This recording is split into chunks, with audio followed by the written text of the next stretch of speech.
Good evening friend. जो हम editorial पढ़ने वाला है, थोड़ा मैं लेट हो गया इसमें बनाने में, पर मैंने सुबह ही पढ़ लिया था। पर मैं आपको एडिटोरियल बताना चाहता हूँ क्या क्या है।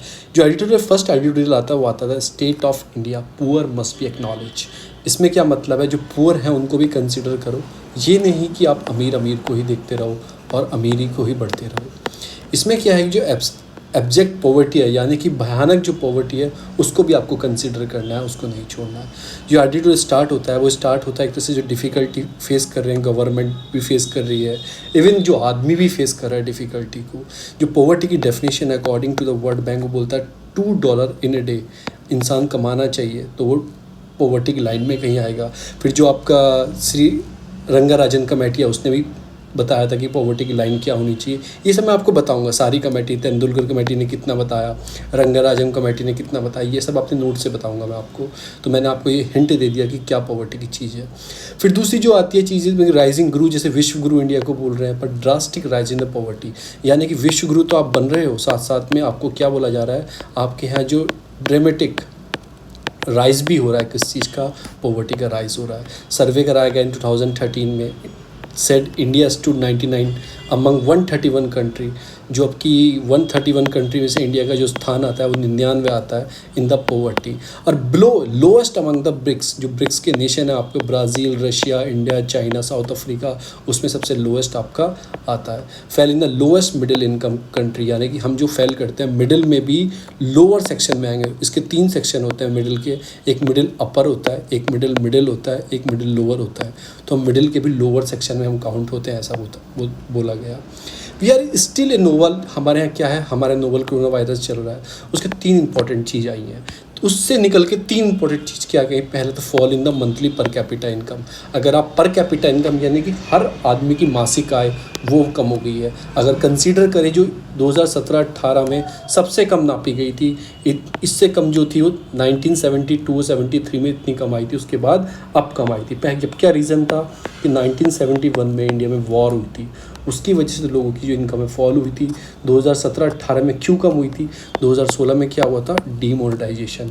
उसकी वजह से लोगों की जो कंजप्शन थी, पर कैपिटा इनकम थी, वो फॉल हुई थी। अब नोवल की वजह से हुई है। जो अगली चीज़ ये बोलते हैं कि फॉल ऑफ द इंडियन, जो ग्लोबल इंडिया का हंगर इंडेक्स है वो भी सीरियस हंगर्स में हम चले गए हैं। यानी कि सीरियस, इसके भी होते हैं, हंगर की भी कैटेगरी होती है, उसमें हम सीरियस कैटेगरी में आ गए हैं। इंडिया का जो ऑन हेल्थ क्राइसिस डाटा है वो रिसेंटली जो नेशनल फैमिली हेल्थ सर्वे आया है 5 वाला, उसने भी बोला है कि जो इंक्रीज़ हुआ है हमारा माल न्यूट्रिशन में, इन्फेंट आपका मोर्टेलिटी में, उसके बाद मेंटल हेल्थ में, यानी कि माल न्यूट्रिशन की प्रॉब्लम यानी पोषण की प्रॉब्लम भी आई है, इन्फेंट की मोर्टेलिटी मतलब बच्चों की मरने की बात पता भी बढ़ गई है, और मेंटल हेल्थ पे भी स्ट्रेस आया है। इवन जो हमसे बांग्लादेश है वो हमसे बेटर कर रहा है इन द, आपने देखा होगा कि बांग्लादेश की जो पर कैपिटा इनकम है ना वो इंडिया से बढ़िया हो गई है। कंसिडर है कि आदमियों की पॉपुलेशन भी है, उसके हिसाब से बांग्लादेश बहुत छोटा नेशन है। एक तरफ से मान लो तीनों साइड से इंडिया से घिरा हुआ है, ठीक है, तो एक तरह से वो भी देखा जाए तो उसकी हमसे बढ़िया हो गया। व्हाट काइंड ऑफ, मतलब कि हम किस टाइप की ग्रोथ का हम बात कर रहे हैं, that India lead to sliding in the sustainable development. अगर इसी हिसाब से चलता रहा तो हम क्या मान सकते हैं कि हमारे सस्टेनेबल डेवलपमेंट गोल है, उसके हिसाब से चीज़ों में क्या हो सकता है। दूसरी चीज़ क्या आती है, if we do not bother to know, मतलब कि of the increasing number of sliding into poverty, हमारी जो पॉवर्टी है वो दिन ब दिन बढ़ती जा रही है। पहले वही मैंने बताया डिमोटाइजेशन का इफेक्ट था, उसके बाद उसमें कम हुई। फिर जो हमारा global multi dimension poverty index आता है उसमें भी इंडिया की बहुत बेकार रैंकिंग आई है। उसमें बताया गया है कि लिफ्टिंग, इंडिया इज लिफ्टिंग, उसमें बताया गया था इंडिया ने लिफ्ट किया था 271 मिलियन सिटीजन को, वो पुअर से मतलब पॉवर्टी से बाहर आ गए थे। पर 2006 से और 16 के बीच में ऐसा हुआ, पर बाद में क्या हुआ, दोबारा पॉवर्टी में जाने लगे। अब कोरोना आ गया और भी पॉवर्टी में चले गए। कि जो आपका IMF है, हंगर वॉच है, स्वान है, सेवरल अदर सर्वे कराए गए, मतलब चीज़ों में देखा गया। फिर पी रिसर्च आपका सेंट्रल का सर्वे आया था, उसने वर्ल्ड बैंक के साथ किया था कि number of poor in India on the basis of income, अगर देखो जो $2 पर डे के हिसाब से जो वर्ल्ड बैंक डिसाइड करता है उसके हिसाब से आप देखो तो इंडिया में क्या हुआ, 134 million from 60 million in just a year due to the pandemic. यानी कि लोग पॉवर्टी के अंदर चले गए पेंडेमिक की वजह से। इन 2020 India contributes 57.3% of growth in the global poor, यानी कि इंडिया में जैसे 100 लोग थे ना, तो इंडिया में ग्रोथ देखी गई 153%, यानी कि 53% इंडिया में पॉवर्टी बढ़ गई है जस्ट इन 2020 के अंदर अंदर। तो इंडिया कंट्रीब्यूट करता है 53.3% of global middle class slide into poverty, यानी कि जो मिडिल क्लास थी वो भी पॉवर्टी के अंदर चली गई। कितने परसेंट? 59%। तो ये सब चीज़ें देखी गई हैं। ऐसा पहले देखा गया था 25 साल ईयर आफ्टर इंडिपेंडेंस में ऐसा हुआ था 1974 के आसपास। उसके बाद अब देखा गया है सबसे बड़ा crisis, battle against poverty since 1970 से हम लड़ रहे हैं पर अब तक फाइट नहीं कर पाए। हमने 2006 से लेकर 2016 तक हमने अच्छा खासा गेन किया था, जो मैंने आपको बताया आपका डायमेंशन वाला इंडेक्स जो था पॉवर्टी इंडेक्स, उसमें बताया कि हमने अच्छा किया था। पर दोबारा से 16 के बाद डिमोनेटाइजेशन हो गया, फिर जीएसटी आ गया, फिर उसके बाद ये पेंडेमिक आ गया, उसके बाद दोबारा से हमारी पॉवर्टी बढ़ने लगी है। तो यही सीएस जो आपकी सुरेश तेंदुलकर कमेटी थी उसने बताया थी कि 816 पर कैपिटा मंथ रूरल में होनी चाहिए, 1000 पर कैपिटा जो मंथ में कमाना चाहिए वो आपका अर्बन में होनी चाहिए। तो ये कुछ उन्होंने तेंदुलकर कमेटी की ये जो क्राइटेरिया था, उसके बाद ये चेंज करते गए इसके हिसाब से कि 25% जो हमारी पॉपुलेशन है वो पॉवर्टी के अंदर रहती है। अगर तेंदुलकर कमेटी से देखें तो कि 816 और 1000 रुपये, 1000 में क्या होता है एक महीने में शहर में रहने पे। फिर जो आपका रंगाराजन वाला कमेटी थी उन्होंने 2014 में एस्टीमेट किया था, उन्होंने बताया था कि अपने उनके हिसाब से 29% थी, यानी कि इनका कुछ ज़्यादा होगा क्योंकि ज़्यादा पॉपुलेशन आ रही है। तो ये सारी चीज़ें इस चीज़ में देखे गई थी। अब क्या करना चाहिए? इन्होंने रंगाराजन ने क्या बोला था कि 47% जो होना चाहिए वो सिटी में पर डे कमाई होनी चाहिए और जो आपका 32 रुपये की विलेज में होनी चाहिए। रंगाराजन के हिसाब से था, इनके हिसाब से 29% जो आपकी पॉपुलेशन है पॉवर्टी के अंदर रहती है। फिर आते हैं रीज़न वाई नंबर काउंट, ठीक है, the number is making them public make it possible to get public opinion to support massive urgent cash transfer आपको करना होगा, लोगों को पैसा देना होगा ताकि वो बाहर आ सके। फिर जो गिग वर्कर होते हैं, गिग वर्कर क्या होते हैं? एक तरह से फ्रीलांसर वर्कर होते हैं। जैसे आपने जोमेटो से खाना मंगाया, ठीक है, कोई आदमी कहीं और भी काम करता हो पर वो जोमेटो से परमानेंटली नहीं, उसने फ़ोन ऑन किया, उसके पास खाने का ऑर्डर आया, वो लेके आपके पास आ गए। इनको ही गिग वर्कर कहते हैं। एक तरह से फ्रीलांस वर्कर भी कह सकते हैं कि अपनी मर्जी से काम कर रहे हैं। तो ये गिग इकनॉमी है कि मतलब गिग एक टाइप से क्या होता है कि बस जितना उसको काम दिया गया उतने ही उसको पैसे दिए गए, यानी कि एक तरह का ठेका हो गया। जैसे ठेका करते हैं ना कि मैं भैया मुझे कॉन्ट्रैक्ट करना है कि ये बिल्डिंग आप बनाओगे, आपने काम ख़त्म, आपकी नौकरी ख़त्म, ठीक है। तो वही एक गिग वर्कर होता है कि उन्हें कॉन्ट्रैक्ट मिला, खाना दे के आना है, खाना दिया, उनकी ड्यूटी ख़त्म। तो जैसे गिग वर्कर इस चीज़ को बोला जाता है। और आपने देखा होगा 2016 से गिग वर्कर ही पहले 5-6% हुआ करते थे, ये बढ़ के नियर अबाउट 50% इंडिया में गिग इकनॉमी में खड़ी हुई है इंडिया के। तो इसलिए ही बोल रहे हैं कि इनके लिए भी कोई लीगलाइजेशन लाना चाहिए, इनको भी थोड़े चेंजेस इनको भी प्रोवाइड करवाने चाहिए, इनके लिए भी कानून आना चाहिए। तो इसलिए ही हमारी इस तरफ चीज़ें बढ़ रही हैं। जो ड्रास्टिक आपके रीओरिएंटेशन देखा गया, गेट सपोर्ट वंस, मतलब कि only once number are the honesty let down. पर यही है कि आपको पॉलिसी हॉनेस्टी अप्लाई करनी होगी। जो भी आप पॉलिसी बनाओ उसको ऑनेस्टली आपको इवेल्युएट करना होगा, बेसिक ऑफ द मतलब whether they meet the need of the majority. जो आपने पॉलिसी बनाई है क्या वो मतलब मीट कर रही है जो मेजॉरिटी सेक्शन को वो पहुंच रही है। आपको ट्रांसपेरेंसी इवेल्युएट करना होगा जो आपने पॉलिसी बनाई है। कुछ तो ये स्टेप है कि पॉलिसी बनाओ, आपको इवेल्युएट उसको अच्छे से करो। सेकंड, फर्स्ट क्या है, जो आपको मतलब एक तरह से कैश ट्रांसफ़र सपोर्ट करनी होगी सिस्टम की। जो गिग इकनॉमी है उन सबको कैश ट्रांसफ़र सपोर्ट करनी होगी। थर्ड जो आता है, if government data were honest, अगर गवर्नमेंट जो डाटा कलेक्ट करती है वो अच्छे तरीके से ऑनेस्ट तरीके से करे, एग्जैक्टली नंबर निकाले, इतने पुअर है, तो उससे क्या होगा, जो पॉलिसी आप फॉर्मेट करोगे तो उसके लिए भी एग्जैक्टली आप चीज़ें रखोगे। 100 आदमी है, आपको खाना बनाना है, 100 आदमी का खाना बनाना है, आपने एग्जैक्ट नंबर निकाला तो प्रॉपर तरीके से बनाओगे। आपने गिने तो 50 है पर वो है 100, तो एक तरह से मिसमैनेजमेंट हो जाएगा। तो वही सारा इन्होंने बोला है कि रियल जो आपकी चीज़ है मेजॉरिटी में क्रिएट करना है आपको क्लाइमेट एक ऐसा दैट डिमांड अकॉर्डिंग टू मतलब कि अकाउंटेबिलिटी लानी है फ्रॉम पब्लिक रिप्रेजेंटेटिव। तो ये भी आपको याद रखना है, ट्रांसपेरेंसी, अकाउंटेबिलिटी, इन सब चीज़ों का ध्यान रखना है। फोर्थ जो बोलता है, इंडिया हैज़ द मतलब कि एक तरह से cloak a massive rise in market capitalisation. जो मार्केट कैपिटलाइजेशन हुआ है fortune of the rich man, जो रिच लोग हैं वो कॉर्पोरेट जो है उनकी सैलरी तो बढ़ती जा रही है। पर इंडिया में कितने 1% लोग हैं, पर पॉवर्टी वाले 80% लोग हैं। उनका भी आपको ध्यान रखना है। आपको ये भी ध्यान रखना है कि ये जो बढ़ने से कैपिटलाइजेशन आपकी इकोनॉमिक ग्रोथ कर रही है, पर रियल में क्या हो रहा है, आपके जो गरीब लोग हैं वो गरीब होता जा रहा है। तो इसे क्या बोलते हैं कि आपको सबको एक तरह से ध्यान रख के चलना है। Indian must have right to question whether there is connection and if the masses, जो मासेस है ठीक है ना, जो मासिस है आपका वो राइज कर रहा है या नहीं कर रहा, पर मासिस पे तो डिपेंड होता है। ये नहीं आप 10 लोगों को अपलिफ्ट कर दो, पता लगा 90 लोग वो डाउन कैटेगरी में ही है अभी, तो उससे कोई आपको फ़ायदा नहीं होता है।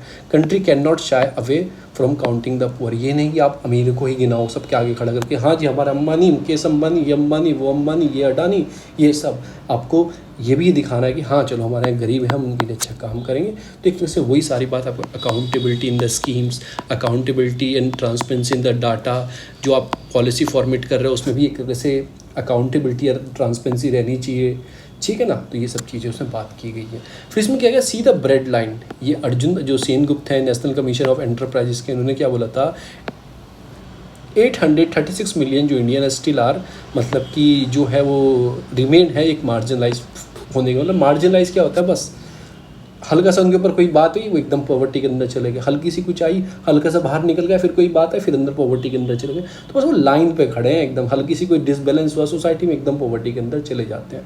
तो फिर आपको याद रखना है कि पुअरेस्ट ऑफ द पुअर, गरीबों में गरीब को आपको काउंट करना है, वो भी आपको देखना है। सोशल सिक्योरिटी उसको प्रोवाइड करवानी है। अनऑर्गेनाइज सेक्टर जो है उसके वर्कर जो है उनको सिक्योरिटी एक्ट के अंदर उनको सिक्योरिटी प्रोवाइड करवानी है कि आपकी नौकरी नहीं जाएगी, क्योंकि आप और ऑर्गेनाइज सेक्टर से आते हो। एटलीस्ट आपके पास ये सारी चीज़ तो होनी चाहिए कि गवर्नमेंट आपके लिए भी काम करे। क्योंकि इंडिया में क्या देखा गया है कि हमने जो 77 पॉपुलेशन है जो मार्जिनलाइज है, कि जो बिल्कुल मार्जिन पे खड़ी है, वो 77% पॉपुलेशन है। तो आप इतनी बड़ी पॉपुलेशन को नेगलेक्ट कैसे कर सकते हैं, बस आप 23% पे ध्यान देंगे।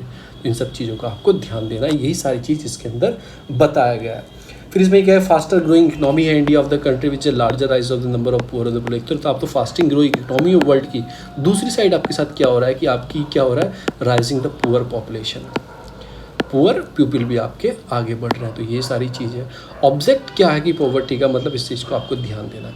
इससे मैं आपको क्या बताने वाला हूँ, पॉवर्टी के बारे में आज आपको इतनी सारी चीज़ बता दूंगा कि आप कभी भी पॉवर्टी से कोई भी क्वेश्चन आएगा उसे गलत नहीं करना। अगर आपने ये वीडियो फास्ट करके 1.2.5 करके देख लो, 1.5 करके देख लो, पर एक बार देख जरूर लो वीडियो को। मैं आता हूँ अपने नोट्स पे, जो मैं आपको पॉवर्टी के बारे में आज इतना कुछ बता दूंगा, शायद किसी ने आपको बताया भी नहीं होगा, शायद आप कभी लाइफ में उस चीज़ को भूलेंगे भी नहीं।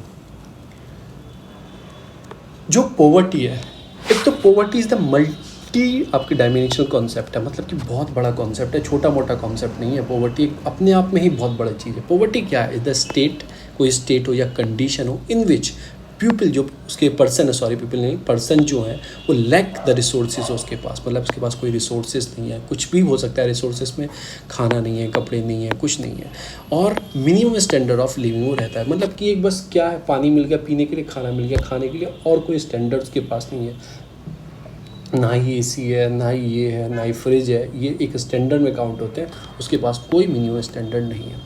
अब जो पॉवर्टी होती है दो तरीक़ों से नापी जाती है। एक तो नापी जाती है एब्सोल्यूट पॉवर्टी। एब्सोल्यूट पॉवर्टी क्या होती है कि मतलब आपके पास खाने के लिए फूड, शेल्टर और हाउसिंग ही नहीं है, तो आपके इसमें काउंट होगी एब्सोल्यूट। जो कंडीशन जो होती है, नेसेसरी कंडीशन है, भाई रहने के लिए छत होनी चाहिए, खाने के लिए खाना होना चाहिए और शेल्टर होना चाहिए, तो यही एक नेसेसरी थिंग है ना। जब इंसान के पास यही नहीं है तो उसमें किस में काउंट होगा, एब्सोल्यूट पॉवर्टी में। The condition make it possible to compare between the different country and also over time, कि कंडीशन को देखा जाता है कि पॉवर्टी में, एब्सोल्यूट पॉवर्टी में कौन सी कंट्री है या फिर इस कंट्री में कौन सी कंट्री है। इसको फर्स्ट टाइम जो इंट्रोड्यूस किया गया था 1990 में, यानी कि आप याद रखो जब 1991 में LPG रिफॉर्म आए थे, उससे एक साल पहले इस फॉर्मूले को लाया गया था। $1 ए डे, ठीक है ना, अगर आप $1 एक दिन में कमा रहे हैं तो एक तरह से माना जाएगा आप इसमें काउंट हो सकते हैं कि पॉवर्टी जो लाइन मेज़र की जाती है एब्सोल्यूट पॉवर्टी की by the standard of world poorest country. 2015 world bank ने बोला था ये वाला, अगर इस कंडीशन में आप फॉल कर रहे हो, यानी कि $1 ए डे बोल दो, यानी कि $1.9 एक दिन में कमा रहे हो, तो शायद आप इस कंडीशन में आओगे एब्सोल्यूट पॉवर्टी की लाइन में। अब उससे क्या होता है, रिलेटिव पॉवर्टी, ये डिफाइन करती है सोशल आपका prospective, in living standard compare कर दिया, इकोनॉमिक स्टैंडर्ड कंपेयर कर दिया। देखो एक तो living standard compare to the economic standard of the population living in surrounding, hence is measure the income equality. ये कुछ नहीं है, एक तरीके से यूजली किस चीज़ नापी जाती है, आपको उस देश के टॉप आदमी ले लिए जाएंगे 5, उनका लिविंग स्टैंडर्ड चेक किया जाएगा। इस देश के टॉप आदमी ले जाएंगे 5, उनका लिविंग स्टैंडर्ड चेक किया जाएगा। तो उसमें कंपेयर किया जाएगा कि उनकी मेज़र क्या है, फिर उसमें इनइक्वालिटी में मेज़र की जाएगी, कितनी उनके बीच में असमानता है। यूजली जो है जो रिलेटिव पॉवर्टी है, measure the percentage of population with income less than and some fix population of the medium income. मतलब एक तरह से यही सारी चीज़ें। इसमें क्या है, इसमें आपकी इनकम नापी जाएगी, यानी कि आप ऑलरेडी अच्छे कोई लिविंग स्टैंडर्ड में रह रहे हो, या तो टॉप ले लो आप 10 कंट्री के, अमेरिका के टॉप 10 आदमी ले लीजिए लिविंग स्टैंडर्ड, इंडिया के टॉप 10 ले लीजिए, उनके बीच में नाप लो, तो आपको पता लग जाएगा कि इनके बीच में कितना है अंतर है आपको किस चीज़ का, इनकम का। ठीक है, या लेस 10 ले लो, दोनों कंट्री के दोनों के बीच में पता कर लो। अब ऐसे थोड़ी लोगे, इसके लेस लोगे, इसके हाई लोगे, तो कैसे पता लगे, एक तरह से कॉमन ही हो सकते हैं। तो यानी हाई ले लो या लो ले लो। तो इसमें क्या होता है कि इसमें रिलेटिव पॉवर्टी नापी जाती है, रिलेट किया जाता है दो आदमियों के बीच में लिविंग स्टैंडर्ड उनका कैसा है। इसमें कोई आपको बेसिक स्टैंडर्ड चेक नहीं करना, खाना पीने का मतलब नहीं था, इसमें ऑलरेडी आपके पास है, ऐसा सोचा जाता है। अब पॉवर्टी की डेफिनेशन जो आपका विश्व संगठन है यूनाइटेड नेशन, उसने क्या बताई है, एक fundamental poverty is the denial of choice, opportunity, violation of human dignity. ठीक है, ह्यूमन डिग्निटी मीन क्या है उस चीज़ का, कि लैक ऑफ बेसिक कैपेसिटी आपके पास, ठीक है ना, जो पार्टिसिपेशन है आपका इफेक्टिवली है in the society. It mean no have enough feed, खाने के लिए नहीं है, पहनने के लिए क्लोथ नहीं है, ठीक है, फैमिली के पास, ठीक है, नॉट हैविंग द स्कूल नहीं है, क्लिनिक नहीं है, हॉस्पिटल नहीं है, नॉट हैविंग द लैंड, रहने की लैंड नहीं है कि आप खाना उगा सकें, जॉब नहीं है अर्न करने के लिए, not having access to credit, कोई क्रेडिट की आपके पास संभावना ही नहीं है कि कमा सके। तो सब चीज़ वही काउंट हो रही है, खाना नहीं है, रहना नहीं है, जॉब नहीं है, स्कूल नहीं है, क्लिनिक नहीं है, तो एक पॉवर्टी की लाइन में आता है। It means the insecurity of powerlessness and exclusive of individual household and the community। ये सब चीज़ में देखी जाती है कि इनसिक्योरिटी है, पावर नहीं है, कोई पावरलेसनेस आप फील करते हो, एक्सक्लूसिव चीज़ फील करते हो, ये सारी चीज़। इट मीन्स द आपका सस्टेनेबिलिटी जो है द वायलेंस हो सकता है, ऑफ्टन इम्प्लाइज, ठीक है, living of the margin and the fertilize environment में आप रह रहे हैं without access clean water and sanitation. ये एक मल्टी डायमेंशनल चीज़ है, ये मल्टी डायमेंशन पॉवर्टी वाली चीज़ बता रहा है जो यूएन बता रहा है कि बहुत सारी चीज़ काउंट कर रहा है, पर रिलेटिव में तो खाना पीना वही काउंट होता है। तो as per the United Nation organisation poverty entirely there more than the lack of income, ठीक है ना। उसके बाद प्रोडक्टिव रिसोर्सेज आपके पास जो है इंश्योर करती हैं, जो आपके सस्टेनेबल लाइफ आप जियो, वो भी आपके पास नहीं है। तो एक तरह से वही सारी चीज़ में काउंट है कि hunger, malnutrition, limited access to education, basic service, social आपका डिस्क्रिमिनेट किया जा रहा है, एक्सक्लूजन किया जा रहा है, as well as lack of आपका पार्टिसिपेशन है डिसीजन मेकिंग में। मतलब जो भी आपकी चीज़ें हैं आपको नहीं चुना जाता, गिना जाता, तो वही सारी चीज़ है। अब पॉवर्टी डेफिनेशन वर्ल्ड बैंक ने क्या दिया, जब 1919 में आए थे तो कॉन्सेप्ट लेके आए थे, मैंने बताया था पॉवर्टी लाइन का $1 a day 1919 में। फिर जैसे चीज़ें बढ़ती गई 2017 में ये लेके आए $1.90 पर डे, ठीक है ना। तो इस लाइन को नापा गया था, इसको फिगर को नोन एज कहता है इंटरनेशनल पॉवर्टी लाइन बोला जाता है। इंटरनेशनल क्योंकि ये वर्ल्ड बैंक ने बताई है कि यानी कि एटलीस्ट नियर अबाउट $2 के आसपास कमाने चाहिए आपको, तब पॉवर्टी में काम होगा। इतना कुछ आपको पढ़ने की ज़रूरत नहीं है इंडिया की कहाँ स्टैंड करती है। इंडिया की एक लोअर मिडिल इनकम में आती है, यानी कि 3.20, यानी कि आप $3 के आसपास, यानी कि $3.2 के आसपास इंडिया के लोग कमाते हैं, इजिप्ट के, इंडिया के। तो उसको काउंट करते हैं, हम काउंट करते हैं उसमें मिडिल इनकम में, लोअर मिडिल आती हैं। फिर ये जो कंट्रियाँ 5.5 कमाती हैं, $5.5 कमाती हैं, इनको अपर मिडिल में काउंट किया जाता है, such as Jamaica, South Africa. The World Bank also release the third standard high income country, जैसे यूएस हो गई, वो डेली कितने कमाते हैं, $21.17 डेली वो एक दिन में कमाते हैं। तो ये कुछ स्टैंडर्ड सेट किए गए हैं। उसके बाद 2018 वर्ल्ड बैंक ने इंट्रोड्यूस किया था सोसाइटल पॉवर्टी लाइन, तो ये भी आपको याद रखना है, SPL और इंटरनेशनल पॉवर्टी लाइन भी मैंने बता दी, to capture the relative expect of poverty. तो द SPL जो हाइब्रिड लाइन थी उसको कंबाइन किया गया था इसके साथ, तो US $1.9 a day absolute poverty में आएगा, ठीक है ना। लाइन को कंपेयर किया गया था रिलेटिव कंपोनेंट के साथ, डेट इंक्रीज द आपको मतलब कि median of consumption of income of ये सब चीज़ें। तो एक जैसे ये चीज़ क्या देखी गई, इसको मतलब कि एब्सोल्यूट रिलेटिव जो सोसाइटल पॉवर्टी थी, इसको साथ में किसके लाया गया था, ये लाया गया था आपका किस चीज़ के साथ में लाया गया था, इंटरनेशनल पॉवर्टी लाइन के साथ इसको जोड़ा गया था और बोला गया था जैसे इसके ऊपर आप बढ़ने लगोगे तो आपकी रिलेटिव पॉवर्टी कंपोनेंट की साइड आप मूव करने लगोगे, वो अच्छी बात है। फिर ये बहुत इंपॉर्टेंट आदमी डॉक्टर अमर्त्य सेन, इन्होंने प्रोवाइड किया था एक अल्टरनेटिव कि कैसे अंडरस्टैंड करें पॉवर्टी को। इन्होंने एक कैपेबिलिटी अप्रोच लेके आए थे कि वर्ल्ड की मतलब कि अंडरस्टैंड किए थे पॉवर्टी को कैसे मैच करना है। तो ह्यूमन कैपिटल आपका होना चाहिए उसके अंदर जुड़ा हुआ, ये नहीं कि खाना पीना आपको मिल गया, नहीं, उसके साथ ह्यूमन कैपिटल उन्होंने जोड़ा कि लिटरेसी, आपकी लॉन्गिविटी, एक्सेस टू इनकम, ये सभी चीज़ उन्होंने इसके साथ जोड़ी। अब पॉवर्टी लाइन को कंसिडर इन्होंने किया। तो ये क्या कॉन्सेप्ट लेके आए थे, ये लेके आए थे ग्लोबल मल्टी डायमेंशन। ये मल्टी डायमेंशन का कॉन्सेप्ट जो है यही लेके आए थे। मल्टी डायमेंशन कॉन्सेप्ट का जो है वो अमर्त्य सेन ही लेके आए थे। आपका मल्टी डायमेंशन यानी कि बहुत सारी चीज़ों को एक साथ इसमें नापा जाएगा। तो ग्लोबल जो मल्टी आपकी डायमेंशन जो पॉवर्टी इंडेक्स है is an international measure of multi dimensional poverty covering 170 developing country. तो आपको याद रखना है ये जो MPIS को फर्स्ट इंट्रोड्यूस किसने किया था, 2010 में इसको इंट्रोड्यूस किया गया था। Oxford poverty and human development initiative था, OPHI का और यूनाइटेड नेशन डेवलपमेंट प्रोग्राम का ये इनिशिएटिव था। तो आपको ये याद बिल्कुल रखना है, ये बिल्कुल नहीं भूलना है, ये याद बिल्कुल रखना है कि ये किसने निकाला था, MPI ग्लोबल MPI किसने निकाला था। तो इसमें रिलीज़ किया गया था हाई लेवल पॉलिटिकल फोरम को sustainable development of the United nation in July every year इसको निकाला जाता था। यानी कि 2010 से हर साल ये निकलता हुआ आ रहा है। ये संगठन OPHI UNDP इसको साथ मिलकर निकालते हैं। अब जो ग्लोबल का मतलब MPI 2020 आया उसके अंदर क्या इंडिया की रैंक कितनी आई है, 107 कंट्री को इसमें काउंट किया गया डेवलपिंग रीजन को। तो वही सब चीज़ का काउंट किया गया। इसमें 15.9 बिलियन की पॉपुलेशन आ जाती है, 3/4 ऑफ वर्ल्ड पॉपुलेशन है, ठीक है ना। तो 1.3 billion 22% identify the global MPI के अंदर आते हैं। तो उन सब चीज़ों को चेक किया गया। तो इसमें क्या चेक किया गया, इसमें हार्डकोर रेशियो निकाला गया चीज़ों के अंदर को देखते हुए। और इसमें 3 डायमेंशन होते हैं, 10 इंडिकेटर होते हैं MPI के अंदर। आपको याद रखना है MPI में कौन निकालता है, OPHI और UNDP हर साल निकाला जाता है। 107 कंट्रीज़ के अंदर है, नियर अबाउट वर्ल्ड की 3/4 यानी कि 1/3 पॉप इसमें, यानी कि 3/4 यानी कि 3/4 के 3/4 पॉपुलेशन इसके अंदर काउंट हो जाती है। और ये निकाला गया, इंडिया की रैंक 62 आई है अमंग 107 कंट्री के अंदर। इसमें हार्डकोर रेशियो निकाला जाता है कि बिल्कुल हार्डकोर में जो है हार्ड काउंट रेशियो निकाला जाता है। 3 डायमेंशन होते हैं, 10 इंडिकेटर होते हैं। बहुत इंपॉर्टेंट चीज़ है, डायरेक्ट क्वेश्चन पूछा गया। जो 3 डायमेंशन है वो एक हेल्थ से रिलेटेड है, एक एजुकेशन से रिलेटेड है, एक लिविंग स्टैंडर्ड से। अब आपको याद रखना है अगर न्यूट्रिशन अच्छा होगा तो बच्चा अच्छा पैदा होगा, मतलब जो उसका मोर्टेलिटी रेट है वो कम होगा। अगर मोर्टेलिटी रेट कम होगा तो स्कूल में बच्चा पढ़ने जाएगा, मतलब कि ईयर ऑफ स्कूलिंग अच्छे टाइम पे स्कूल स्टार्ट कर देगा। स्कूल अच्छे टाइम पे स्टार्ट करेगा तो मतलब स्कूल में अटेंडेंस पूरी रखेगा। ये सब चीज़ें कब हो सकती हैं, न्यूट्रिशन अच्छा है, बच्चा अच्छा पैदा हुआ है, मतलब तंदुरुस्त है तो टाइम पे स्कूल जाएगा, उसके बाद अटेंडेंस शॉर्ट नहीं करेगा। तो दो आपके काउंट हो गए जिनका 1/3 है।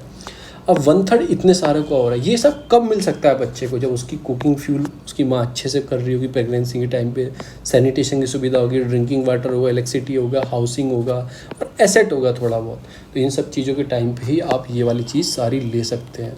तो आपको ये भी चीज़ याद रखनी है, 10 जो उसके कंपाउंड इंडिकेटर्स हैं और आपको हेल्थ, एजुकेशन और लिविंग इंडेक्स से नापा जाता है। तो इसे इसलिए ही बोलते हैं, इसे क्या बोलते हैं, मल्टी डायमेंशनल पॉवर्टी इंडेक्स बोला जाता है ग्लोबल का। इसको कौन निकालता है, Oxford poverty and human development initiative, OPHI and UNDP साथ मिलकर इस चीज़ों को निकाला जाता है। तो इसमें यही सारी इसके अंदर चीज़ है।